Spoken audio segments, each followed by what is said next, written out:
Bonsoir à tous, bienvenue chez nous. Vous êtes bien sûr KTB Radio, la radio du peuple, pour ce nouvel épisode de cette émission que vous connaissez maintenant et qui s'appelle donc Cette année-là. Et aujourd'hui, nous allons parler de la fameuse année 2000, le changement de millénaire. Voilà, pour ceux qui l'ont vécu et pour les autres, on va vous le faire découvrir. Déjà, merci toujours d'être là parmi nous, ça fait plaisir. Et donc, on ne peut pas passer à côté de ce qui avait été annoncé et qui n'aura pas lieu lors du passage au 1er janvier 2000. J'ai bien sûr parlé du fameux bug informatique qui n'a donc pas eu lieu. Aucun incident majeur n'a affecté l'horodatage des systèmes informatiques mondiaux pour lesquels plusieurs centaines de milliards de dollars ont été dépensés, soit par simple précaution, soit par obligation.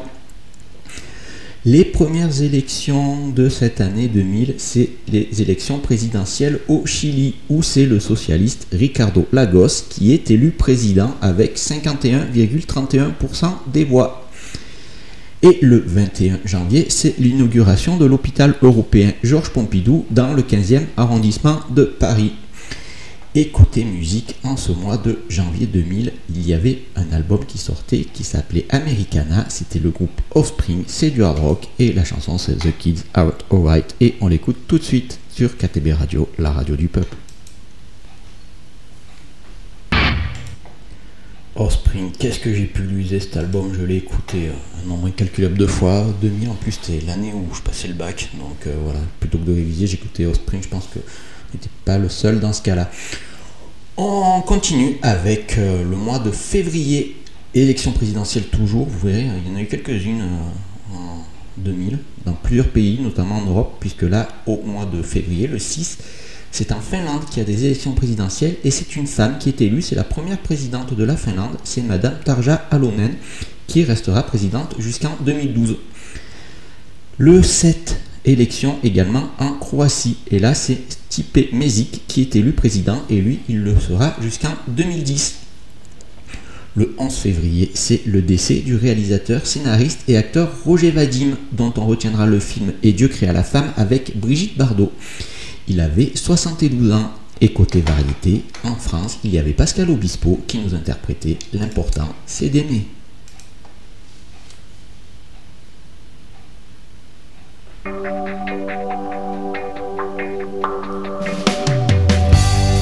Peu importe ce qu'on donne, un sourire, une couronne, à quelqu'un ou bien à personne.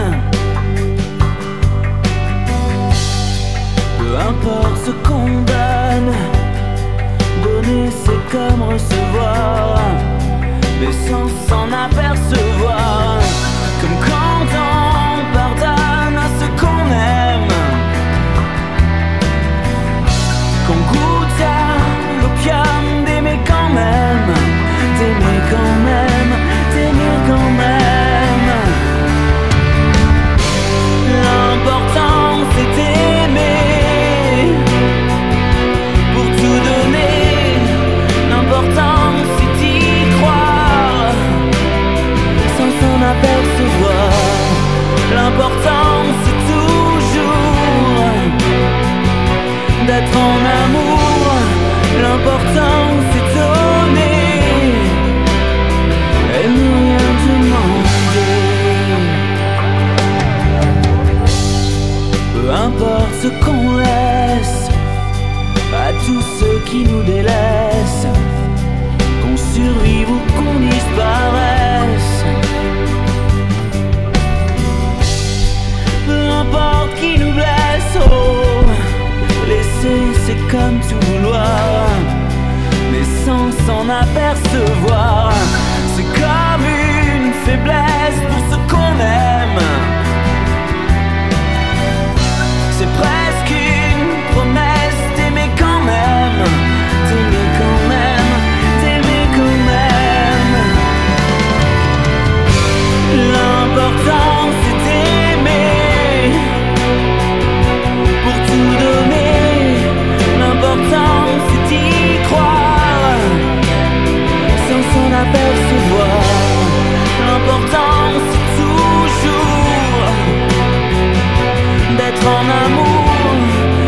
L'important c'est donner et ne rien demander. Peu importe ce qu'on dit, avec des mots décrits, quand c'est le cœur qui parle aussi.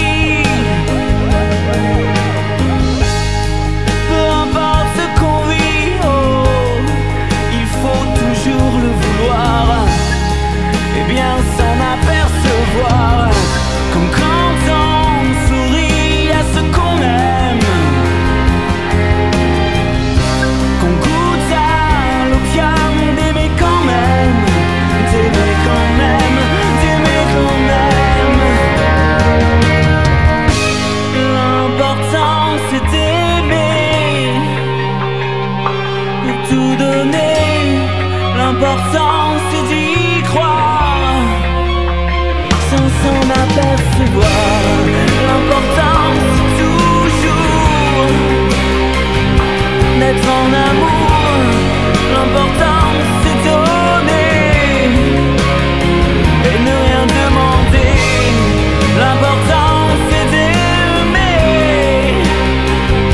pour tout donner. L'important c'est d'y croire, sans s'en apercevoir.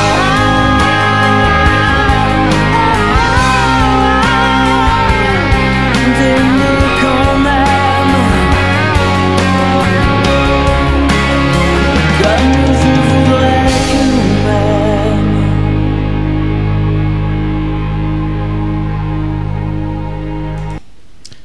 Pascal Obispo à l'instant sur KTB Radio, la radio du peuple, dans cette nouvel épisode de cette année-là, où aujourd'hui nous parlons de l'année 2000. Alors bon, c'est vrai qu'aujourd'hui c'est un peu plus condensé, on va dire, puisque il n'y a pas beaucoup, si, il y en a quand même un petit peu, mais par rapport à d'autres années, il y a moins d'informations, il y a eu moins de faits marquants.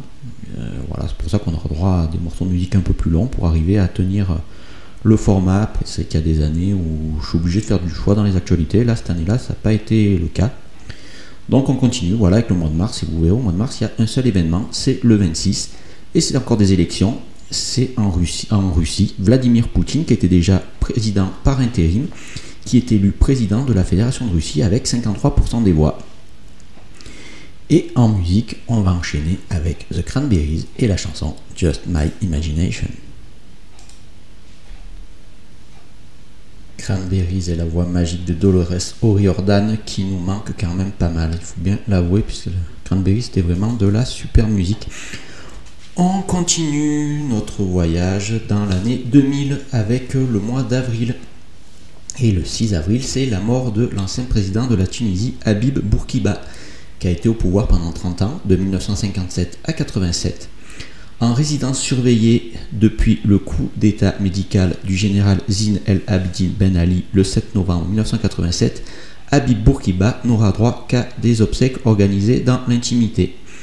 Autre décès en ce mois d'avril, alors ça parlera pas forcément aux plus jeunes, mais les plus anciens et les autres, puisque je connais aussi, c'est le 18 avril, c'est le décès du prestidigitateur, illusionniste et humoriste Garcimore, né José Garcia Moreno, célèbre à la télévision avec sa formule « Des fois ça marche, des fois ça marche pas ». Il avait 60 ans. Et côté musique, on écoutait en ce mois d'avril Hélène Ségara avec « Elle, tu l'aimes ».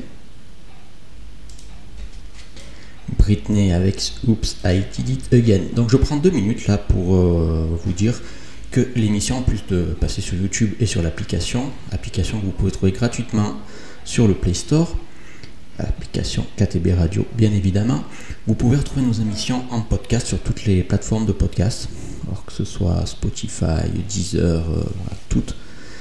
Et les playlists là, des chansons que je vous passe pendant les émissions, vous pouvez également la retrouver sur Deezer. Voilà, je les ai mises toutes depuis le début sur Deezer, donc vous tapez émission cette année-là sur KTB Radio, et puis derrière ça vous sort toute la liste de ces playlists. Voilà, donc pour ceux qui veulent les réécouter sans forcément avoir tout le blabla, vous pouvez sans souci le faire.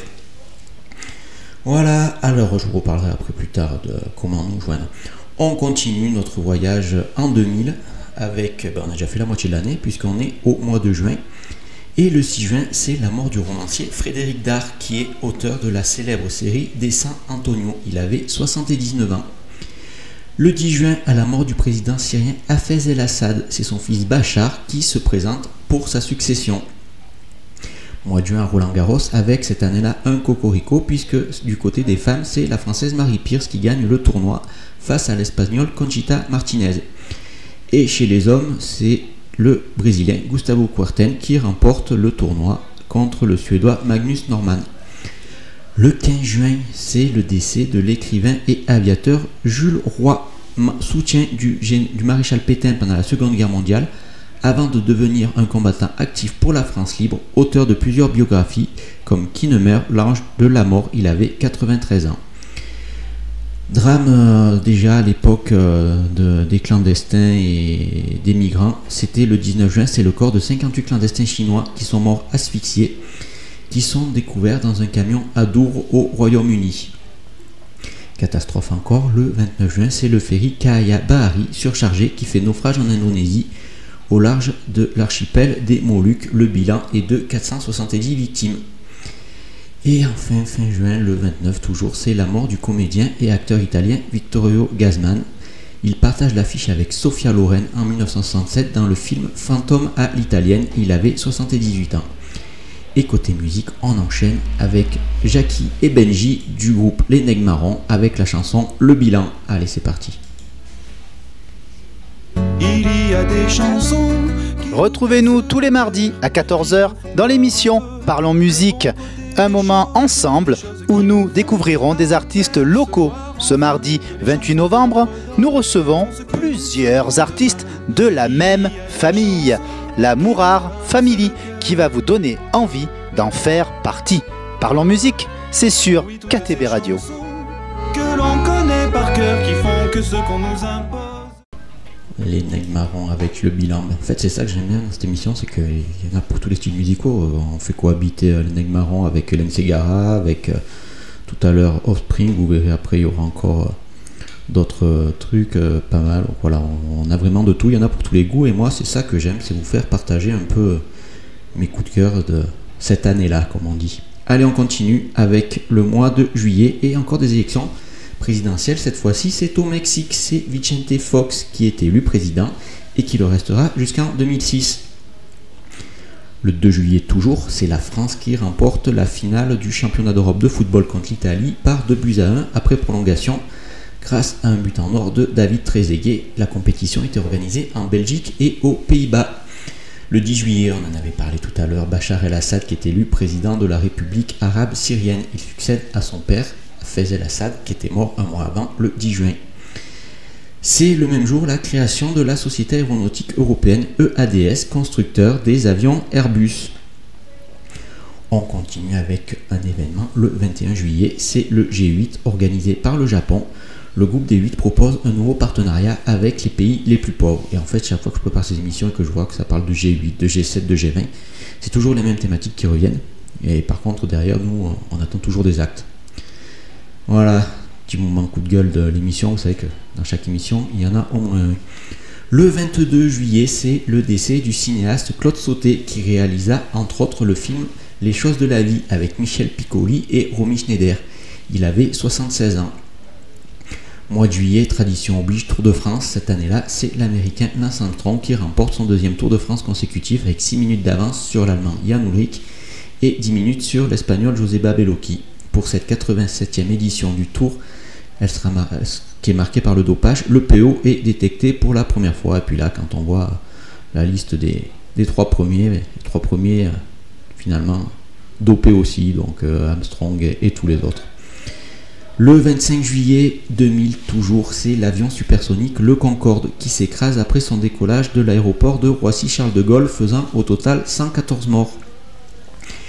Et encore des élections, cette fois-ci c'est au Venezuela et c'est Hugo Chavez qui est réélu avec 59% des suffrages. Et au mois de juillet 2000 débarquait une jeune Norvégienne de 20 ans qui s'appelait Lynn Marlin et la chanson s'appelle Sitting Down Here et on l'écoute tout de suite sur KTB Radio, la radio du peuple. Lynn Marlin avec Sitting Dan Hearst, extrait de l'album Play My Game. C'était donc au mois de juillet 2000.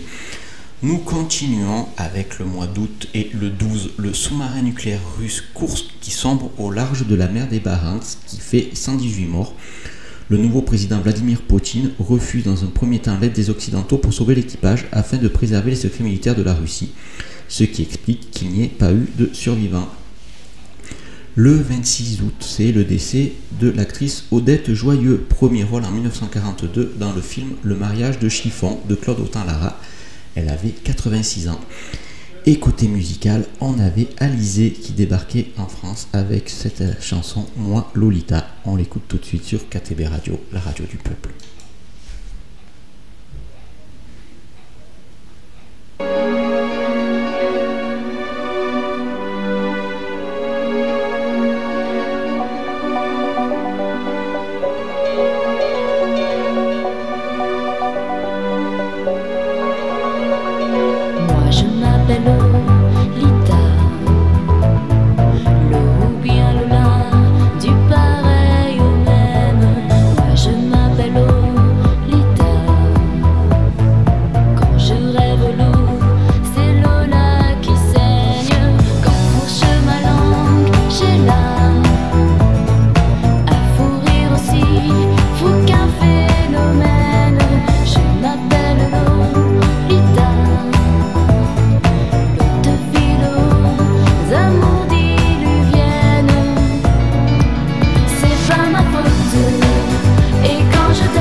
avec moi Lolita. Bienvenue pour ceux qui viennent de nous rejoindre dans ce nouvel épisode de cette année-là. Et aujourd'hui, nous traitons l'année 2000 et nous arrivons au dernier tiers puisque nous arrivons au mois de septembre. Et le 15 septembre, c'est le début des Jeux Olympiques d'été qui se déroulent cette année-là à Sydney en Australie du 15 septembre au 1er octobre. La sprinteuse américaine Marion Jones, qui aura 6 médailles, les restituera pour dopage en 2007. Et au tableau des médailles, comme d'habitude, j'ai envie de dire, en premier c'est les USA, en deuxième c'est la Russie et en troisième c'est la Chine. La France, quant à elle, se retrouve 6e. C'était une bonne Olympiade pour la délégation française, avec donc 38 médailles, 13 en or, 14 en argent, 11 en bronze, et notamment David Douillet, qui était déjà 4 fois champion du monde et qui remporte son deuxième titre olympique. Le 24 septembre, les Français disent oui à 73% au référendum proposant de ramener le mandat présidentiel de 5 à 7 ans, mais avec un taux de participation de seulement 30%. Et côté musique, on écoutait Alia avec la chanson Try Again.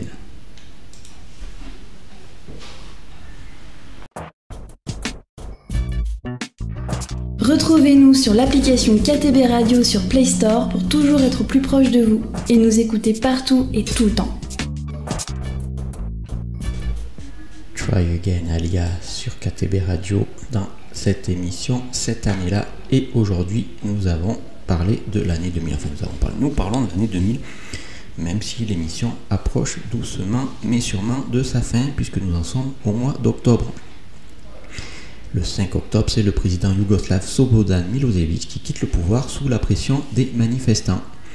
Le 10 octobre, Thierry Imbaud, c'est un agent de la DGSE. Donc la DGSE, pour ceux qui ne savent pas, c'est la Direction Générale de la Sécurité Extérieure, donc les agents secrets français, qui aurait pris rendez-vous avec un journaliste pour faire des révélations sur l'affaire des frégates de Taïwan, meurt accidentellement d'une chute du 4e étage en fermant ses volets un jour de grand vent. C'est quand même ballot, il faut bien le reconnaître. Le 26 octobre, après les élections contestées par son rival Robert Gay et les manifestations qui feront plus de 300 morts, Laurent Gbagbo devient le 4e président de la Côte d'Ivoire. Et le 30 octobre, le livre Ingrid Kaven, écrit par Jean-Jacques Schul, reçoit le prix Goncourt de cette année 2000. Et côté chanson, on avait Florent Pagny avec l'album Châtelet-Léal qui nous interprète « Et un jour une femme ». Et voilà Florent Pagny avec cette magnifique chanson extrait de l'album Châtelet-Léal, c'était la chanson Et un jour une femme. Nous continuons et nous terminerons dans les temps, c'est bon, c'est parfait. Le mois de novembre, le 13, avec à La Haye aux Pays-Bas, du 13 au 25 novembre, les 180 pays présents à la COP6 ne parviennent pas à se mettre d'accord sur les actions menées pour respecter les accords de Kyoto de 1997. Le 14 novembre, c'est le gouvernement français qui annonce une série de mesures pour endiguer l'encéphalopathie spongiforme bovine, dite maladie de Creutzfeldt-Jakob ou maladie de la vache folle. Le 22 novembre, suite à des accusations de corruption, le président du Pérou, Alberto Fujimori, est destitué par le Congrès péruvien. C'est le tout nouveau président du Congrès, Valentin Paniagua, qui assure l'intérim. Et nous allons écouter un duo, c'était Eminem avec Dido et la chanson Stan en ce mois de novembre 2000.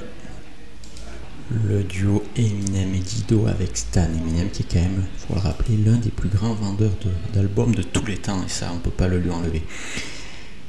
Allez, dernier mois de l'année 2000, c'est le mois de décembre avec le 10, encore une élection présidentielle. Cette fois-ci, ce sera en Roumanie et c'est Ion Iuleșcu qui est élu président de la Roumanie et il le restera 4 ans. Le 12 décembre, plus d'un mois après les élections présidentielles aux États-Unis, George Walker Bush est déclaré vainqueur après plusieurs recomptages. Ça, c'est aussi une spécialité américaine de compter et recompter le nombre de voix entre les deux candidats du second tour. Le 15 décembre, plus de 14 ans après la catastrophe nucléaire de Tchernobyl, le dernier réacteur de la centrale est définitivement et médiatiquement fermé.